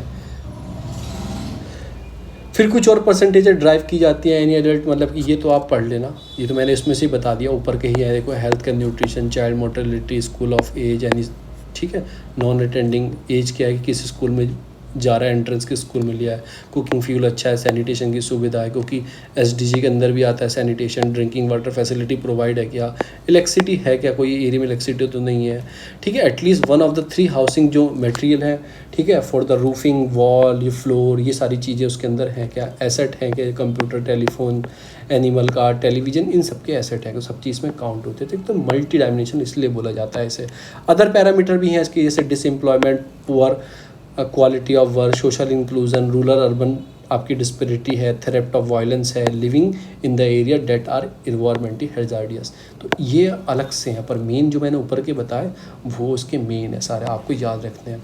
नीड टू अंडरस्टैंड जो मल्टीपल्स हैं आपके, मतलब कि कोनोटेशंस हैं, उनको याद रखना है कि मॉनेटरी बेसिस पे पॉवर्टी का मेजर आर इंडिकेटर्स हैं इन मोस्ट केसेस, ठीक है। Not all individual who are income poor are multidimensional poor and not all multidimensional poor individual are income poor. तो आपको याद रखना है कि सारे जितने पुअर होते हैं मल्टी डायमेंशनल पुअर नहीं होते, और जितने मल्टी डायमेंशनल पुअर होते हैं वो इनकम पुअर नहीं होते। तो आपको चीज़ों को याद रखना है। Economic growth does not always reduce the poverty and deprivation. मतलब कि अगर इकोनॉमिक ग्रोथ कर रही है, ऐसा मतलब ये नहीं है कि हमेशा पॉवर्टी नीचे जाएगी, मतलब रिड्यूस करेगी पॉवर्टी। इंडिया में ही देख लो कि हम बोला जाता है, एक साइड हम क्या बोल रहे हैं कि इंडिया की जो इकोनॉमी है बहुत फास्टली ग्रो कर रही है, और एक तरफ बोल रहा है कि इंडिया की जो पुअर है बहुत फास्टली बढ़ रहे हैं। तो अमीर अमीर गरीब गरीब होता जा रहा है। पॉवर्टी एज मल्टी डायमेंशनल, देखो पॉवर्टी मल्टी डायमेंशनल, ये नहीं खाना मिल जाए आपको और छत मिल जाए और पानी मिल जाए, ये नहीं होता। बहुत सारी चीज़ नापी जाती हैं, health, nutrition, lack of educate, sanitation है, क्लीन वाटर है, सोशल आपके पास एक्सक्लूजन है, लो एजुकेशन तो नहीं है। सब चीज़ों को, बहुत सारी चीज़ों को नापा जाता है। Need for more policy relevant information on poverty, कि और हमें रिलेवेंट बनाना है चीज़ों को, मोर पॉलिसी लेके आनी है, रिलेवेंट इन्फॉर्मेशन पॉवर्टी के बारे में। सो द पॉलिसी मेकर, जो पॉलिसी मेकर है वो ध्यान दें उस चीज़ पे कि ये कमी है, इस चीज़ को हमें सॉल्व करना है। अब पॉवर्टी एलिमिनेशन इन इंडिया, तो कुछ प्रोग्राम चलाए गए हैं कि एलिमिनेट करने के लिए पॉवर्टी को। जो फर्स्ट आपका official rural and urban poverty line आई थी, याद रखना बहुत इंपॉर्टेंट चीज़ है। फर्स्ट जो आई थी वो इंट्रोड्यूस हुई थी 1979 में, YKL कमेटी नाम था, YKL कमेटी नाम था। ऑफिशियली जिन्होंने प्रोवाइड किया था, मतलब पॉवर्टी को काउंट किया था begin for the first time, तो 1979। तो आपको ऐसे याद रखो 1979, ये टाइम कौन सा था? 1979, यानी कि इंदिरा गांधी इस टाइम थी। 9 साल बाद किस चीज़ के? 1971 की वो वॉर हुई थी, उसके 8 साल बाद इस कमेटी का गठन किया गया था। YKL कमेटी का नाम था। उसके बाद 1993 में आपकी कौन सी आई थी? आपकी लकड़ावाला कमेटी, DT आपकी लकड़ावाला कमेटी था। उसको एक्सटेंड किया गया था पॉवर्टी लाइन को टू स्टेट, क्योंकि पॉवर्टी टाइम के साथ चेंज होती है। क्योंकि ये नहीं हमेशा 100 रुपये आप काउंट कर लो, 100 रुपये आप 1980 में आपने बता दिया 100 रुपये से कम वाला होगा, और 2020 में बोल रहे हैं 100 रुपये से कम वाला होगा। तो ऐसे नहीं, चेंज होती रहती हैं, तो इसलिए कमेटी बनानी पड़ती है। तो उन्होंने रिकॉग्नाइज़ किया था। तो आपको लाइन याद रखनी है, एक तो YKL, उसके बाद आपकी लकड़वाला आई थी, ठीक है ना। उसके बाद आई थी 2005 में आई थी आपकी तेंदुलकर कमेटी। उसने फ्रेश लुक दिया था पॉवर्टी को, किस किस बेस पे, जो मैंने आपको बताया भी है। कितने बताए थे तेंदुलकर कमेटी ने? वो 800 कुछ रुपए थे, और उसके बाद 1000 रुपये जो थे वो अर्बन में थे। उसके बाद आपको 2009 में तेंदुलकर कमेटी थी, इन सब चीज़ों को देखा गया था। 2012 में आई थी आपके रंगाराजन कमेटी, तो इसको भी याद रखना है। फिर 2014 में ही रंगाराजन कमेटी को रिकमेंडेशन आई थी, राइज करना है कि बहुत रूरल और अर्बन पॉवर्टी लाइन को बढ़ाना है, यानी कि जो पैसे रखे थे तेंदुलकर कमेटी ने उसको बढ़ा दो, मतलब थोड़ा बढ़ाने का टाइम आ गया। तो अलग, लकड़वाला, तेंदुलकर, आपका रंगाराजन, आपको याद रखना। तेंदुलकर पॉवर्टी की जो लाइन थी मैंने आपको बताई थी, जो पॉवर्टी इसने लाइन डिसाइड की थी। करेंटली ऑफिशियल जो पॉवर्टी एलिमिनेशन चल रहा था 1993-4 में, 2005 में, 11-12 में, वो तेंदुलकर कमेटी के हिसाब से था। तेंदुलकर जो कमेटी ने बताया था 21% बताया था, और जो रंगाराजन ने बताया था इन्होंने 29। जो रंगाराजन ने बताया था ना, उन्होंने डे के हिसाब से काउंट किया था, इन्होंने मंथ के हिसाब से काउंट किया था। तेंदुलकर मैंने बताया वो 800 कुछ थे, और इधर 1000 थे। इनके क्या थे वो आपको दिखा दूँ, क्या थे इनके, चलो बाद में दिखा दूंगा रंगाराजन के। अब पॉवर्टी एलिवेशन के लिए इंडिया में प्रोग्राम क्या चले, नाम पढ़ूंगा, स्कीम आप पढ़ लेना। जवाहर ग्राम समृद्धि योजना, मतलब कि जवाहरलाल नेहरू तो उस टाइम पे जवाहर ग्राम समृद्धि योजना, ग्राम को समृद्ध बनाना है। मनरेगा बहुत इंपॉर्टेंट स्कीम है। अभी जो इसी स्कीम का काम हो रहा है, अब जॉब प्रोवाइड कर रही है इंडिया को, कि 15 डेज़ में आपको गारंटीड आपको एम्प्लॉयमेंट मिलेगा। अगर नहीं मिला तो आपका अनएम्प्लॉयमेंट अलाउंस प्रोवाइड करेगी गवर्नमेंट। इसके लीगल प्रोविज़न में लिखा हुआ है, अगर 15 दिन के अंदर आपको काम नहीं मिला तो आपको क्या मिलेगा? अनएम्प्लॉयमेंट अलाउंस मिलेगा। नेशनल रूरल लाइवलीहुड मिशन लेके आया आजीविका 2011 में। इसमें सेल्फ हेल्प ग्रुप बनाया गया, मतलब जो छोटे छोटे आदमी तो जोड़ा गया कि आप कोई काम स्टार्ट करो, मिलके हम गवर्नमेंट आपको प्रोवाइड करेगी, तो इसलिए अच्छा काम भी चल जाएगा। उसी तरह पे हम नेशनल अर्बन मिशन भी लेके आए कि अर्बन में भी लागू करते हैं। फिर लास्ट में प्रधानमंत्री कौशल विकास योजना भी हम लेके आए। तो ये कुछ चीज़ें आपके किस चीज़ के लिए हैं? ये थे आपके बिल्डिंग, मतलब स्किल बिल्डिंग के लिए। फिर आते हैं फूड और शेल्टर के लिए, फूड फॉर वर्क प्रोग्राम लेके आए हम, ये बहुत पुराना फूड फॉर वर्क प्रोग्राम है। फिर अन्नपूर्णा स्कीम लेके आए, ये पीडीएस से पहले ही चलती थी अन्नपूर्णा, 19 से लेकर 2000 तक चली है, 99 अटल बिहारी वाजपेयी के टाइम पे। ये स्कीम लेके आया, national old age pension scheme लेके आया। तो ये 10 kg for the free food grain in the month, eligible जो सीनियर सिटीजन है उन्हें 10 kg मिलेगा। पुअरेस्ट ऑफ द पुअर को हम लेके आए, ठीक है ना। फिर प्रधानमंत्री आवास योजना जो भी चल रही है, कि आवास योजना जब ग्रामीण भी है, आवास योजना अर्बन भी है, ये 2015 में लॉन्च हुई थी। स्कीम किस चीज़ के लिए थी, उन्हीं को, इनको आवास योजना तो दिया आपने, साथ साथ इनको और भी स्कीम देनी, जैसे उज्ज्वला से सिलेंडर दो इनको, जिनको घर दिया है, एलपीजी कनेक्शन देना था, टॉयलेट भी बना दो आपका स्वच्छ भारत मिशन से, वाटर ड्रिंकिंग फैसिलिटी भी दे दो स्वच्छ भारत मिशन से, वाटर फैसिलिटी आपकी सौभाग्य योजना में इनके यहाँ इलेक्ट्रिसिटी मीटर भी लगा दो, पहले घर भी दे दो, अलग अलग स्कीम से इनको सारी सुविधाएं प्रोवाइड कर दो। अदर स्कीम है जैसे इंटीग्रेटेड चाइल्ड डेवलपमेंट प्रोग्राम है, जिसके अंदर तुम्हारे ये सारे आते हैं, मातृवंदना योजना, सारे जिस आपका, और कौन सा है आपका पोषण अभियान, ये सब इंटीग्रेटेड चाइल्ड डेवलपमेंट प्रोग्राम के आते हैं। फिर मिड डे मील, ये भी एक तरह से किस चीज़ के लिए, हंगर को कम करने के लिए, एनरोलमेंट बढ़ाने के लिए स्कूल में, तो ये सारे प्रोग्राम लेके आए। अब एक्सेस टू क्रेडिट कैसे दिया जाएगा, जैसे मतलब थोड़ा पैसा भी प्रोवाइड कर देंगे यार। प्रधानमंत्री किसान सम्मान निधि हो 6000 हर मंथली दिए जाएंगे। प्रधानमंत्री जनधन योजना, चलो अकाउंट भी आपके खोले गए, अभी उन्हीं अकाउंट में 500 रुपये आए थे, लास्ट 3 महीने तक आए थे जिनके पास जनधन अकाउंट था। फिर इंटीग्रेटेड रूरल डेवलपमेंट प्रोग्राम लेके आए हम, ये बहुत पुराना है, 78-79 में इसको चलाया गया। इसमें assistant to rural poor in the form of subsidy provide की गई, रूरल के पुअर थे। बैंक क्रेडिट प्रोवाइड किया फॉर द प्रोडक्टिव एम्प्लॉयमेंट, आपको अपॉर्चुनिटी मिल पाए, तो ये सारी चीज़ लेके आए। कुछ चैलेंजेस भी हैं साथ साथ, देखो एक्सट्रीम पॉवर्टीज कंटिन्यू हमारे साथ चल रही है। एक्सेप्टेबल है कि high portion of our population continue suffering for the severe and multidimensional आपका डेप्रीविएशन। क्यों अभी भी हमारे चैलेंज ये है कि हाई पोर्शन सोसाइटी का वही मल्टी डायमेंशन पॉवर्टी के अंदर ही है। Large number of poverty alleviation programme हमारे यहाँ चले, द फंक्शन एक तरह से मतलब सिलोसिस हो गया, एक तो पता ही नहीं लगा कहाँ गए प्रोग्राम। नो सिस्टमेटिक अटेम्प्ट लिया गया to identify the person who are poor, खाना पूर्ति करके छोड़ दिया गया। फिर रिसोर्सेज जो एलोकेटेड की गई to anti poverty programme are indicated, तो ये सब चीज़ों पे ध्यान दिया गया। नो मेथड टू इंश्योर, जो आपको मैंने आर्टिकल में पढ़ाया, ट्रांसपेरेंसी नहीं थी, अकाउंटेबिलिटी नहीं थी, प्रोग्राम स्टार्ट किए गए, कोई मेथड नहीं था इंश्योर करने के लिए कि प्रोग्राम को एवरीबडी, सबके आदमी तक कैसे पहुँचाए। लैक ऑफ प्रॉपर इम्प्लीमेंटेशन था, जो मैंने ऊपर बताया। राइट टारगेटिंग नहीं थी, किसको टारगेट करना है। There has been a lot of overlapping of the scheme, यानी कि आपने स्कीम चला दी, उसके बाद ये स्कीम ला दी कि एक प्रधानमंत्री सूटकेट लाओ योजना, एक प्रधानमंत्री आवास योजना, तो ओवरलैपिंग, एक के ऊपर एक स्कीम ओवरलैप कर रही थी। एक स्कीम अच्छी बनाते और लोगों तक पहुंचाते तो इससे ज़्यादा फ़ायदा हो सकता था। इस वजह से चीज़ें क्या होती हैं, इनइफेक्टिव हो जाती हैं। तो ये सारी बात की। वे फॉरवर्ड में अच्छी अच्छी वही बात करेंगे जो मैंने आपको बताया, ट्रांसपेरेंसी लानी चाहिए, एग्रीकल्चर ग्रोथ करनी चाहिए, ठीक है ना। नॉट अबाउट एग्रीकल्चर ग्रोथ, पर आप कंसिडर कर सकते हो कि एग्रीकल्चर बहुत बड़ा एक रूरल एम्प्लॉयमेंट प्रोवाइड करता है। कैपिटलाइजेशन करना चाहिए, growing the connectivity rural urban के बीच में, creating more job and better job. एक तो जॉब बढ़ाओगे तो अनएम्प्लॉयमेंट कम होगा, पॉवर्टी अपने आप कम हो जाएगी। फोकस करना चाहिए आपको वुमेन पर, ट्राइबल जो शेड्यूल्ड ट्राइब्स हैं उन पे भी आप फोकस रखो, क्योंकि वुमेन ही 45% है। अगर आप उस सेक्शन को नेगलेक्ट रखोगे तो कैसे आप ग्रोथ कर सकते हो अपनी इकोनॉमी के अंदर, और 100% कैसे। शेड्यूल्ड ट्राइब्स में मेन फोकस करना चाहिए। जो वुमेन एंड शेड्यूल्ड ट्राइब्स तो मैंने आपको बता ही दिया, अंदर फोकस है। आपको इंप्रूविंग करना है ह्यूमन डेवलपमेंट, जो आउटकम्स है फॉर द पुअर, कि उनका न्यूट्रिशन का ध्यान रखो, ओपन डिफेक्शन में ना जाए वो, बेटर हेल्थ हो, सैनिटेशन हो, एजुकेशन उनको अच्छी मिले, तो वो अपने आप आ जाएंगे। यूनिवर्सल बेसिक स्कीम आपको सोचनी चाहिए, यानी कि आप एक काम करो, इतनी सारी सब्सिडी दे रहे हो, देखो ओवरलैपिंग ऑफ स्कीम। उज्ज्वला में आपने सिलेंडर सब्सिडी दे दी, स्वच्छ भारत मिशन में आपने शौचालय बनाया, सब्सिडी दे दी, आवास योजना में घर बनाया, सब्सिडी दे दी, इसमें ये बनाया, सब्सिडी दे दी। तो ऐसे आप ओवरलैपिंग होता है, तो उससे क्या होता है ना, अगर इसमें उसने मतलब थोड़ा उसने करप्शन किया तो इसमें थोड़ा करेगा, इसमें नहीं होता इसमें करेगा, इसमें नहीं होता इसमें करेगा, तो कहीं ना कहीं करप्शन के चांस ऑफिसर को भी और कहीं ना कहीं आदमी को मिल जाते हैं। अब आप यूनिवर्सल बेसिस इन सबको हटाओ, हम ऐसा करेंगे हर मंथली आपको 3000 रुपये देंगे, इसके एस्टीमेट से निकाल लो, बात खत्म। कोई स्कीम नहीं, हर मंथली 3000, वो भी डायरेक्ट आपके अकाउंट में। अब यहाँ क्या, यहाँ तो फिजिकल इंफ्रास्ट्रक्चर बनाना है, शौचालय बनाया, बराबर वाले का फोटो खींचा जी, इसके घर में ही बना दिया, इसके घर में ही बना दिया, पेंट करके दूसरे का नाम लिखा, बस एक के पैसे आ गए, एक बनाई नहीं। अब डायरेक्टली उसके खाते में आएंगे, चाहे वो शौचालय बनाए, घर बनाए, सिलेंडर भरवाए, जो उसकी मर्जी है वो कर सकता है। तो इस टाइप से यूनिवर्सल बेसिक इनकम कहीं ना कहीं ठीक भी है।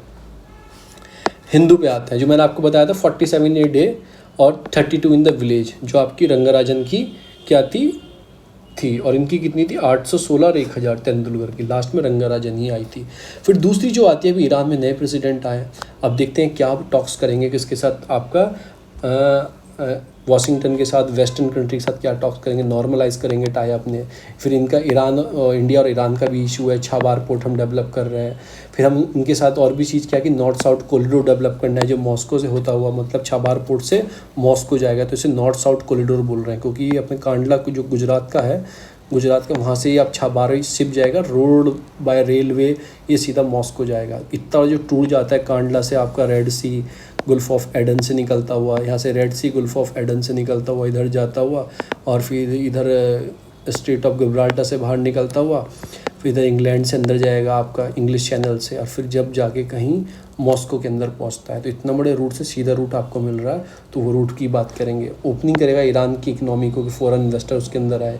इम्पैक्ट देखेंगे यूएस की इकनॉमी में सैंक्शन जो लगाए वो हटते हैं कि नहीं हटते, फॉरेन पॉलिसी पे क्या इफेक्ट रहेगा, फिर इसकी रिलेशनशिप रशिया के साथ क्या रहेगी, जो कार्ड सा लगा हुआ है ईरान पे वो ख़त्म होगा नहीं होगा।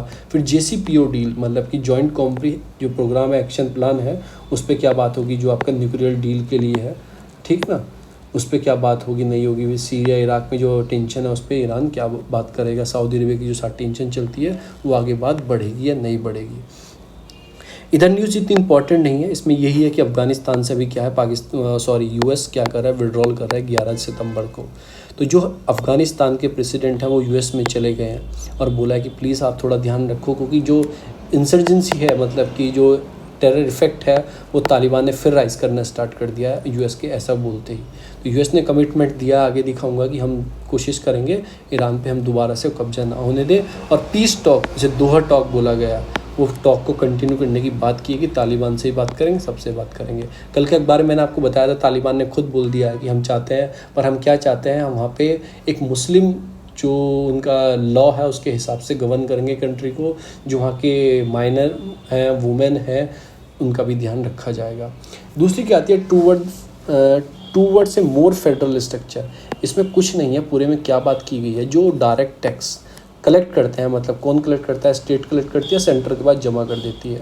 तो जो डिपेंडेंसी है वो स्टेट की कम है पर सेंट्रल की ज़्यादा है, मतलब कि स्टेट की डिपेंडेंसी किस पे है, सेंटर के ऊपर, क्योंकि वही फंड वापस देगी ना। फंड कैसे वापस देती है, जो फाइनेंशियल कमीशन बनती है उसके लिए, वो बताती है इतने % पैसा उनको वापस दे दो।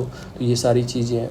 तो ये सब चीज़ देखा गया था कि जब देश आज़ाद हुआ था, कंट्री को बोला गया था कि आप अपने तरफ रह सकते हो।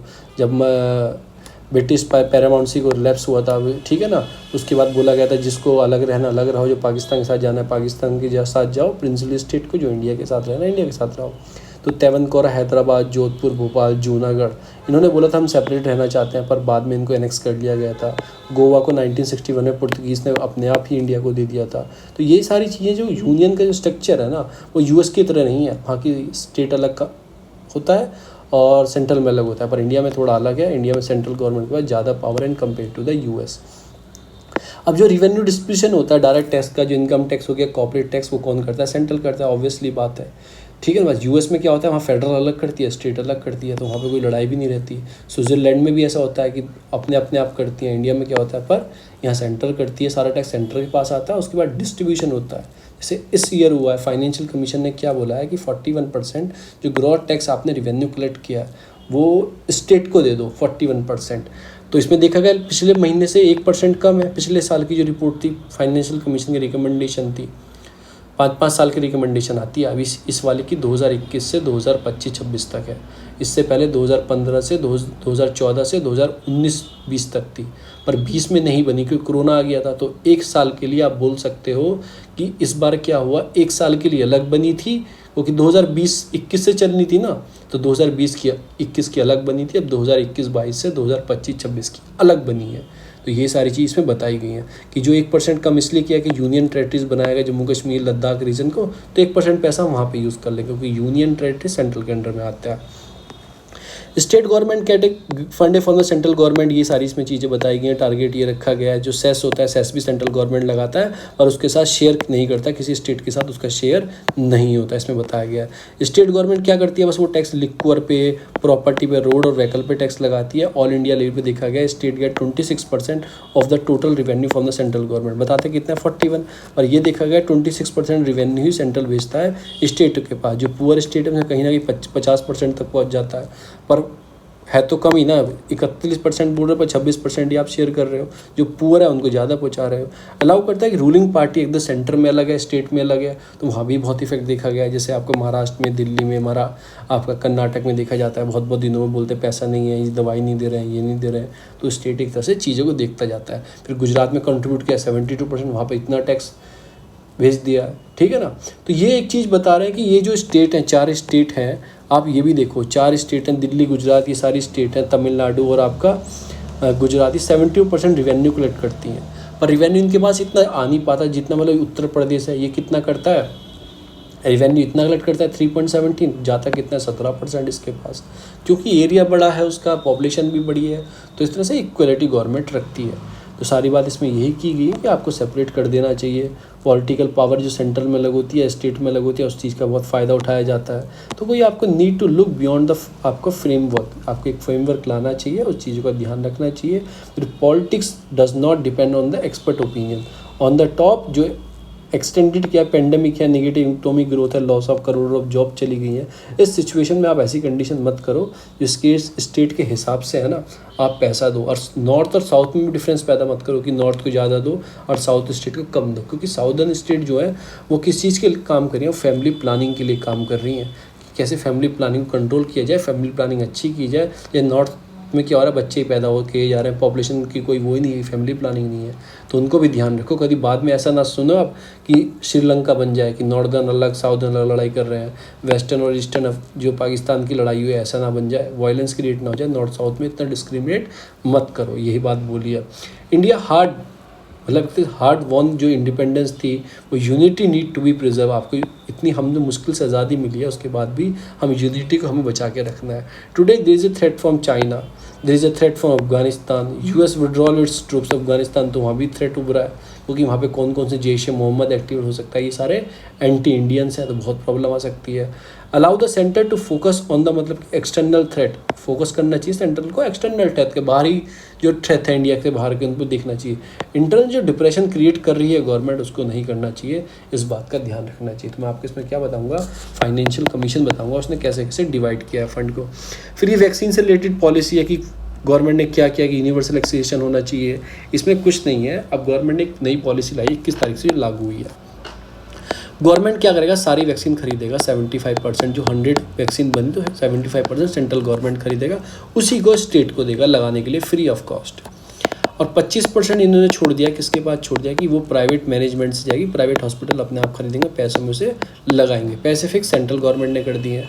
तो ये बोल रहे हैं आपने क्या किया, आप 100 आदमी लो, आप तो ऐसा कह रहे हो कि 25 आदमी को हम जो पैसों से लगवाएंगे और 75 आदमी किस चीज़ से, गवर्नमेंट से लगवाएंगे। तो ऐसे इनइक्वालिटी है, किसी के पास पैसे नहीं है, किसी के पास है। तो आप ये ऐसा मान सकते हो कि जो 24-25 करोड़ जनता है वो पैसों से लगवा लेगी। आपने कोई सर्वे कराया है क्या? ऐसा नहीं, आपने कोई सर्वे नहीं कराया, चीज़ों के वो नहीं है।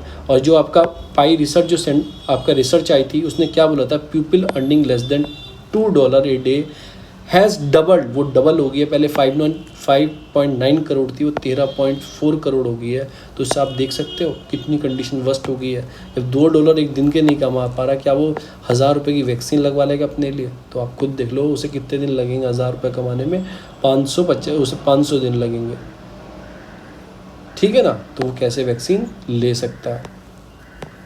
द हायर एंड जो अपर मिडिल क्लास है, एस्टिमेट किया जाता है फॉलन हुआ है उनका। देखो इतने करोड़ से पहले कितने था, मतलब कि 2.5 करोड़, इतना फॉलन हो गया, इतने कम हो गए हैं, पॉवर्टी में पहुंच गए हैं। मिडिल क्लास में ही फॉल हुआ है, उसके बाद लोअर मिडिल क्लास में भी लोग गरीबी में चले गए, रेखा में चले गए। तो वही है कि बाय द वैक्सीन, आपको खुद वैक्सीन खरीदनी चाहिए। डिमांड जो है 75% की, इसको राइज नहीं करना चाहिए। और आपको थोड़ा ध्यान भी रखना है चीज़ों में, छोटी छोटी चीज़ों में, जैसे मीडियम प्राइवेट जो हॉस्पिटल है। अब देखो 25% हॉस्पिटल के पास भी आई, जो प्राइवेट हॉस्पिटल है। अब उसमें भी तो मोनोपोली रहती है, बड़े हॉस्पिटल में पहले मिलेगी, जो छोटे छोटे margin marginal medium private hospital घोड़े के नुक्कड़ों पे छोटे छोटे टाउन में उन पे अभी तक नहीं मिल रही। Rural area does not have depend on the pocket to buy such a costly vaccine. Rural area तो बिल्कुल नहीं खरीदेगा, वो सीधा मना कर देगा हम नहीं खरीदे, हम लगवा ही नहीं रहे। तो गिविंग द वैक्सीन हेजिटेंसी तो पहले से थी और आपने पैसों की हेजिटेंसी दे दिया, लोग ने जो मन भी बनाया था लगवा लेंगे, आप पैसे देख के वो भी नहीं लगवाएंगे। जो आपने चीज़ें की हैं कि मतलब constraint ability to the pay, मतलब कि आप इस चीज़ को नहीं लाना चाहिए था। ठीक है, डिफरेंशियल प्राइस अब क्या हो गया, डुअल मार्केट प्रोवाइड हो गया, वो इंसेंटिव हो गया, रिजल्ट हो गया, मतलब कि अनहेल्दी आपका कंपटीशन क्रिएट हो गया। Illegal charging for the vaccine कहीं की लगाया जा रहा है, गवर्नमेंट फैसिलिटी है पर उनके पास वैक्सीन बना के ख़त्म हो गई, पर आप पैसे दोगे तो आपको लगा देंगे। अब लीकेज भी स्टार्ट हो गया। आपने देखा ना, प्राइवेट तो पैसों की बेचेंगे, तो गवर्नमेंट की जो हॉस्पिटल है वहाँ पे जो डॉक्टर बैठते हैं कहीं ना कहीं प्राइवेट में प्रैक्टिस करते हैं। बैन नहीं है इंडिया में कि प्राइवेट में आप प्रैक्टिस नहीं कर सकते, अगर आपने बॉन्ड फुलफिल कर दिया है, जो आपका बॉन्ड रहता है जो मेडिकल करने का बनते हो, तो ठीक है, वो ऐसे प्रैक्टिस भी कर रहे हैं। उससे क्या चीज़ देखी जा रही है, वहाँ से वो इलीगल मतलब चुरा के लाए, लीकेज की इधर ला के पैसों में से बेच दी। तो ये सारी चीज़ उसके अंदर देखी गई हैं। आगे चलते हैं, जो नेक्स्ट आर्टिकल आता है वो आता है डीक्रिमिनलाइज सुसाइड। अभी क्या है देखो, सेक्शन 309 है, किस चीज़ का नाम है, इंडियन पीनल कोड आईपीसी का सेक्शन 309। ये क्या बोल रहा है, अगर कोई मेंटल प्रॉब्लम है किसी में कोई डिसऑर्डर है, अगर वो सुसाइड का अटैम्प्ट करता है, ठीक है, अगर वो बच जाता है किसी वजह से, तो क्योंकि तो क्राइम है, पुलिस उसे पकड़ के ले आएगी, उसे पुलिस कोर्ट के सामने पेश करेगी और उसको सज़ा हो जाएगी। जितने साल की इसके लिखी गई 1 साल की सज़ा जो आसपास लिखी गई है वो सज़ा हो जाएगी। तो वही है कि सारी चीज़ आपको डीक्रिमिनलाइज कर देना चाहिए, और ये अंग्रेज़ों के ज़माने का लॉ है, उसको हटा देना चाहिए। फिर ये क्या बोलता है, India is the highest suicidal rate in south east Asia region. किसने बोला है, WHO ने बोला है। रीज़न क्या है, डिप्रेशन, कोई नहीं समझता। क्रॉनिक इल हेल्थ होती है, आपको किसी गिल्ट हो जाए, किसी से कोई आपको ट्रॉमा है, सब्सटेंट अब्यूज़ हो जाए, आपका फेलियर हो जाओ एग्ज़ाम में, लॉस ऑफ लव, आपको प्यार में धोखा मिल जाए, तो ये कुछ मेन कारण इन्होंने बाहर निकाले हैं। और इंडिया सबसे ज़्यादा हाईएस्ट जो डेथ होती है वो इंडिया के अंदर होती हैं रेशियो के अकॉर्डिंग। और हम नहीं, according to the National Crime Record Bureau, उसने बोला है कि जो सुसाइड हुए हैं 2017 में वो 9.9, ठीक है ना, वो इंक्रीज़ हो गया है 10.2 तक, यानी कि 0.3% के जो सुसाइड है इंडिया में इंक्रीज़ हो गया है। रीज़न क्या है ये नहीं पता। अब क्राइम पनिशमेंट है, जैसे मैंने आपको बता दिया, किसी को मेंटल ट्रॉमा इलनेस है, अगर वो अटैम्प्ट करता है रिपोर्ट, मतलब ठीक है ना, इवन आपको उसको ठीक कराने की वजह से जेल में शिफ्ट कर दोगे, तो ये भी एक प्रॉब्लम है। एक्सटेंड फ्रॉम 1 ईयर टू 1 साल तक की सजा हो सकती है, फाइन भी लग सकता है आपके। ब्रिटिश पार्लियामेंट ने इस लॉ को पहले डिक्रिमिनलाइज कर दिया है, यानी क्रिमिनल आपको नहीं माना जाएगा और आपको ऐसा अटैम्प्ट करते हुए पकड़ा गया तो पहले ही कर दिया है। फिर राज्यसभा ने स्टेप उठाया था इसको डिक्रिमिनलाइज करो, ठीक है ना। बस फेल टू पास इन लोकसभा में फेल हो गया था, तो अब तक ये पास ही नहीं बना, अभी तक क्राइम है इंडिया में। बहुत सारे केस भी आए हैं रिलेटेड टू, मतलब इस चीज़ से रिलेटेड। तो एक केस में, ये सारे केस तो नहीं बता रहा, एक केस आपको बताऊंगा। केस को क्या नाम है, वो केस को बस एक का नाम याद रखना। केस का नाम है आपका मारुति आपका श्रीपति दुर्लभ, स्टेट ऑफ महाराष्ट्र, 1986 का केस है, यानी कि 1986 का। उसमें डिक्लेयर सेक्शन 390 इज अनकॉन्स्टिट्यूशनल। क्यों, freedom of speech and expression include है, पर freedom is not to speak, ठीक है। आपके पास पावर है बोलने की और एक्सप्रेस करने की, पर कहीं ना कहीं उसमें रोकथाम भी है कि आप नहीं बोल सकते इन चीज़ों के लिए। आपके पास फ्रीडम ऑफ एसोसिएशन बनाने की पावर है, पर आपकी गलत संगठन तो नहीं बना सकते। इस्लामी मतलब कोई आप टेररिस्ट संगठन तो नहीं बना सकते ना, भले से पावर है। आपके पास मूवमेंट करने की पावर है, एक जगह से एक जगह जाने की, हिमाचल से कन्याकुमारी जाने की पावर है, पर freedom is not to join any association to move anywhere. कोई एसोसिएशन आपके पास पावर नहीं है कि हमें आप कोई जैसे मोहम्मद की ज्वाइन कर लो जाके, ऐसी पावर तो नहीं है। कोई रिस्ट्रिक्टेड एरिया है, कोई ट्राइबल एरिया, उसमें जाने की परमिशन नहीं है। तो कहीं ना कहीं ये देखा गया पावर है, और उसमें भी कुछ प्रॉब्लम्स हैं, मतलब चीज़ें हैं, एक्सेप्शनल चीज़ें हैं जिनकी पूरी तरह आपके पास पावर नहीं है। तो ऐसे ही बोला कि राइट टू लाइफ तो है, ठीक है, वो इंक्लूड करती है, पर right to not to live भी उसमें कहीं ना कहीं जोड़ती है कि आप फोर्स, मतलब not to be force to life. तो आपको कोई फोर्स नहीं कर सकता ज़िंदगी में जीने के लिए, आपको चाहते हैं तो ये वो ऐसा कुछ डिसीजन लिए गए थे। फिर आर्टिकल जो 309 है वो एक वॉलेट करता है आर्टिकल 14 और 21 का। क्यों करता है कि आपका कॉन्स्टिट्यूशनल राइट है, मैं जीऊँ या कुछ भी करूँ, ये सारी चीज़ है। तो 2017 में पार्लियामेंट क्या करती है, पास करती है एक मेंटल हेल्थ एक्ट को लेके आती है, सेक्शन 1151 को लेके आती है, एक्ट को प्रोवाइड करती है, कंटेन करती है section 309 of Indian Penal Code, और बोलती है any person who attempt to committed suicidal, ठीक है ना, shall be presume unless prove कोई अदर रीज़न, अदरवाइज़ कोई रीज़न नहीं होना चाहिए। सेल्फ स्ट्रेस होना चाहिए, उसके अंदर स्ट्रेस वजह से वो कर रहा है, ठीक है, तो वो पनिशेबल कैटेगरी में नहीं आएगा। अगर वो जेन्युइन रीजन है, ठीक है, उस वजह से हुआ है, कोई उसे मेंटल प्रॉब्लम हो, तो कैटेगरी उसके इस कैटेगरी में नहीं रखेंगे। Several stress is not prove, मतलब अब स्ट्रेस को कैसे प्रूव करोगे, तो who have to be shift from, मतलब कि एक तरह से penalising attempt to suicide to make such a case is medical legal one, मतलब एक तरह से मेडिकल वालों के पास भेजा जाएगा। आप चेक करो भाई इसके दिमाग के संतुलन ठीक है, साइकोलॉजिकल मेंटली ठीक है, इन सब चीज़ का चेक किया जाएगा। और फिर नीड टू, हमें ऐसे लॉ को भी ख़त्म करने की ज़रूरत है। आपने किया तो, पर आप क्या किया था, आप सेक्शन 115 एक्ट के अंदर ये प्रावधान तो लिया है कि पहले अगर कोई सुसाइड करता है, मेंटली डिसऑर्डर है, तो उसे डॉक्टर के पास लेके जाएंगे, पूछे पाछेंगे, उसके बाद अगर नहीं लगा तो छोड़ देंगे। पर आपने ये लॉ ख़त्म नहीं किया, तो ये सारी बात इन्होंने इस वाले एडिटोरियल में की है। अब रीज़न क्या हो जाता है, सुसाइडल जो डेथ है इंडिया में क्यों इंक्रीज़ हो रही है। एक तो इंडियन यूथ कंट्री है, इंडिया में जो लेस देन 29% वाले एज वाले व्यक्ति है ना, वो हाफ ऑफ द पॉपुलेशन इनकी ही है। तो youngest country in the world है, तो ये भी एक रीज़न है कि यंगों में डेथ ज़्यादा देखी जाती है। बट हाईएस्ट सुसाइडल रेट, ठीक है, तो एक तरह से इस वजह से हाईएस्ट सुसाइडल रेट है। But India account and world third male fourth male suicidal, पर क्या देखा गया, हाईएस्ट सुसाइडल रेट है।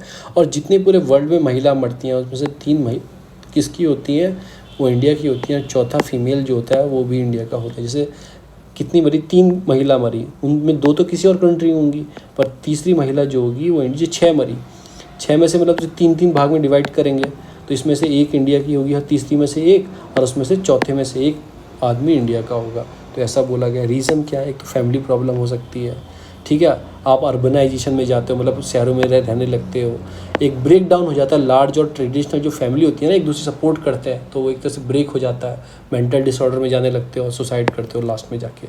अनएम्प्लॉयमेंट बढ़ रहा है तो रेट ऑफ इंडिया बढ़ रहा है, कर्जा ज़्यादा हो जाता है, पैसे की प्रॉब्लम आने लगती है, तो वो भी रीज़न है। फेल हो जाते हो एग्ज़ाम में, ये सबसे बड़ा रीज़न है। कॉमन कॉज 2013 में 2471 बच्चों ने सुसाइड किया था, तो ये भी चीज़ देखी जाती है। Lack of professional help, India is 87%, जो इंडिया में 87% है वो शॉर्टेज है इन द मेंटल हेल्थ। जो प्रोफेशंस है वो है ही नहीं, पता ही नहीं, इंडिया में यही नहीं मानते कि दिमाग की भी कोई बीमारी होती है, बोलते हैं कि ऐसे नहीं है, कुछ नहीं होता, ठीक है, पागल है। इंडिया स्पेंड करता है, जो इंडिया की बजट भी आता है वो बहुत कम स्पेंड करता है मेंटल हेल्थ के प्रति। इवन आपसे बांग्लादेश आपसे अच्छा करता है।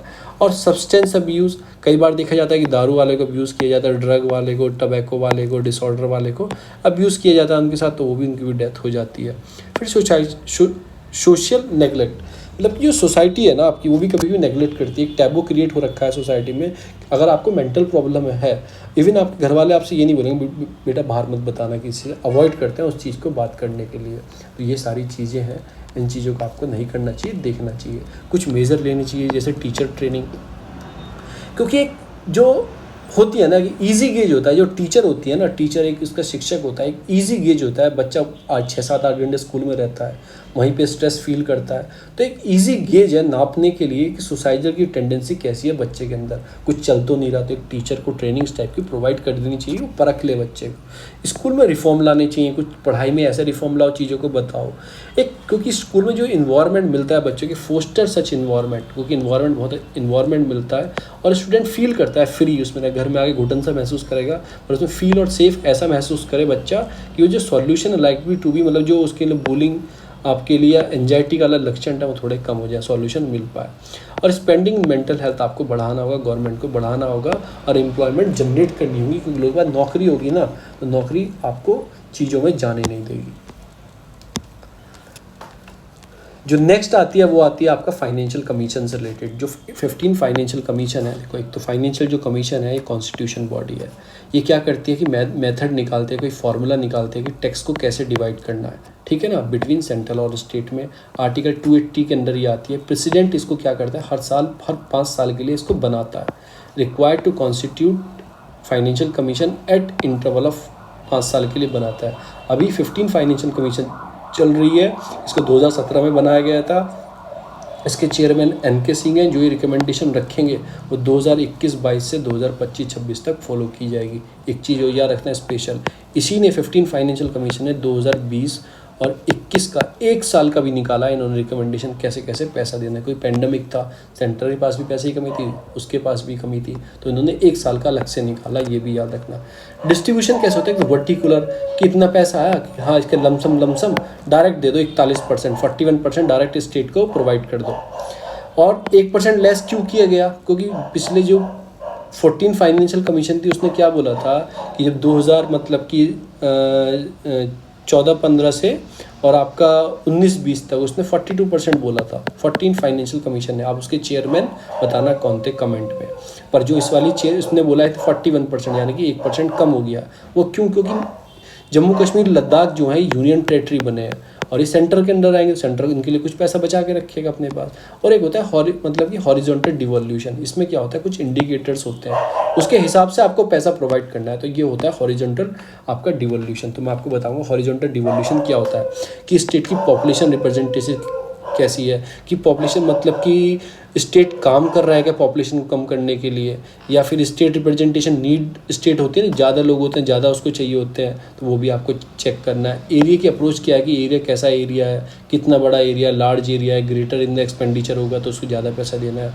फॉरेस्ट और इकोलॉजी, अगर आपका एरिया ज़्यादा है, आपने फॉरेस्ट का आप एरिया बढ़ा रहे हैं, तो आपका कहीं ना कहीं डेवलपमेंट तो रुक रहा है ना। फॉरेस्ट आप कम काट रहे हैं तो डेवलपमेंट को थोड़ा आपने होल्ड किया हुआ है। आप फॉरेस्ट ज़्यादा काटोगे, फैक्ट्री लगाओगे, तो उससे क्या होता है कि आपका रेवेन्यू तो मिलेगा, फैक्ट्री लगी, पर फॉरेस्ट कम हो रहा है। तो जिनमें फॉरेस्ट ज़्यादा है तो उनको भी मिलता है फॉरेस्ट और इकोलॉजी का, क्योंकि आपकी इनकम वैसे ही कम है। इनकम डिस्टेंस, अगर ये देखा जाए कि ग्रॉस स्टेट डोमेस्टिक प्रोडक्ट निकाला जाता है, अगर किसी स्टेट का इनकम डिफरेंस कम या लो होता है तो तब भी आपको दिया जाता है। फिर डेमोग्राफिक परफॉर्मेंस, अगर आपकी डेमोग्राफिक परफॉर्मेंस कैसी है, वही कि आप जो आपके यहाँ फर्टिलिटी रेट है पॉपुलेशन को कम करने का, उसके लिए काम कर रहे हैं क्या नहीं कर रहे हैं। ठीक है, आपके यहाँ लो फर्टिलिटी रेट है, जो चीज़ों वर्क कर रहे हैं कि मतलब कितने बच्चे हैं एक माँ के, सब चीज़ को चेक करके आप कंट्रोल कर रहे हैं उस चीज़ का, तो आपको भी कंपेंसेशन दिया जाएगा। और टैक्स एफर्ट क्या उठा रहा है, कि जो टैक्स आप कलेक्ट कर रहे हो, क्योंकि कलेक्ट तो स्टेट गवर्नमेंट ही करती है ना, भले से ही जाता है, तो उसके लिए एफर्ट क्या उठा रहे हो कि ढंग से आपका मैकेनिज्म काम कर रहा है, जीएसटी के जो आदमी है वो ढंग से काम कर रहे हैं कलेक्ट करने में, तो उसके हिसाब से आपको दिया जाता है। तो ये कुछ है, ये 14 फाइनेंशियल कमीशन में थे, 4 थे इसमें। देखो इनकम डिस्टेंस, की स्टेट की इनकम कम है, कि यूपी की इनकम 5 रुपये पर दिन है एक आदमी की, अब केरला की इनकम 10 रुपये है पर दिन, तो इनकम डिफरेंस हो गया ना, तो थोड़ा यूपी को पैसा प्रोवाइड करो। फॉरेस्ट एंड इकोलॉजी, यानी कि अगर आपके फॉरेस्ट अच्छा है तो आपका डेवलप मतलब फैक्ट्री आप नहीं लगाते, फॉरेस्ट पे ज़्यादा ध्यान देते तो आपका पैसा कम होगा, तो उसके हिसाब से दिया जाता है। एरिया ज़्यादा है, बहुत बड़ा एरिया यूपी जितना, अब इधर गोवा है तो ऑब्वियसली बात है यूपी को थोड़ा ज़्यादा मिलेगा, और पॉपुलेशन के हिसाब से कि आपने क्या क्या चीज़ें की हैं। तो ये 14 फाइनेंशियल कमीशन की थी। अब इसमें नई की ऐड हुई है 15 फाइनेंशियल में, तो आपको याद रखना है सबसे बड़ा तो है इनकम डिफरेंस, क्या सबसे बड़ा रीज़न चीज़ है, उस बस यही याद रखना सबसे बड़ा इनकम है। उसके बाद 15 एरिया पॉपुलेशन के हिसाब से है, और फॉरेस्ट इकोलॉजी ये पहले भी थी, चारों चीज़ ये पहले भी थी। तो ऐड जो 2 चीज़ हुई हैं वो हैं टैक्स एफर्ट कलेक्ट करने के लिए, क्या आप एफर्ट उठा रहे हो टैक्स को जो कलेक्ट करने के लिए, और डेमोग्राफिक परफॉर्मेंस यानी कि पॉपुलेशन कंट्रोल करने के लिए आप क्या काम कर रहे हो, उसको भी इन 2 को ऐड किया गया। तो एक का 12.5 है, एक का 2.5 है, तो इस सब चीज़ों को आपको देखना पड़ेगा। फिर revenue deficit grant to the state, grant भी दी जाती है डायरेक्टली टू द स्टेट का, कोई प्रॉब्लम क्रिएट हो रही है, कोई एक्सपेंडिचर हो रहा है, कोई डेफिसिट आ गया, मतलब कि खर्चे ज़्यादा हो गया, आमदनी कम है, तो डायरेक्ट स्टेट डायरेक्ट ग्रांट भी प्रोवाइड कर देती है। परफॉर्मेंस बेस्ड इंसेंटिव, कि आप परफॉर्म कैसा कर रहे हैं, ठीक है ना, गवर्नमेंट कोई स्कीम लेके आई है, सोशल सेक्टर में आप कैसा परफॉर्म कर रहे हैं, हेल्थ और एजुकेशन में कैसा परफॉर्म कर रहे हैं, उसके बेस भी दिया जाता है। ये अलग है, हॉरिजॉन्टल से अलग है, ये हॉरिजॉन्टल से बाहर के हैं। फिर fiscal space to the centre, मतलब आप कैसा फिस्कल स्पेस दे रहे हैं सेंट्रल को, grant to the local government, और लोकल गवर्नमेंट को भी दी जाती है, उनकी कुछ स्पेशल स्कीम होती हैं, जैसे आपका मिलियन जो प्लस सिटी बनाना है, 100% ग्रांट देनी है परफॉर्मेंस लिंकेज स्कीम को, million plus city challenge fund, ये सब चीज़ की डेवलप की गई है। अब क्रिटिसिज्म किस बात का किया जाता है कि सरकार पैसा रख लेती है, नहीं पूरा पैसा देती, मैंने आपको बताया था अखबार में, वही तो सारी चीज़ थी, कभी कम पैसा प्रोवाइड करना, कभी जिस स्टेट में गवर्नमेंट अपनी होती है, सेंटर में अपनी होती है, वहाँ पर पैसा प्रॉपर देना, ये मैंने आपको एडिटोरियल के अंदर बताया था। तो इतना ही हमारा एडिटोरियल था, मैं इस वीडियो को यहीं पे रोकता हूँ, और जो हिंदू है उसकी एक वीडियो 10 मिनट के अलग से बना दूँगा, अपलोड कर दूँगा। Thank you so much friend, please like करें, सब्सक्राइब करें, शेयर करें।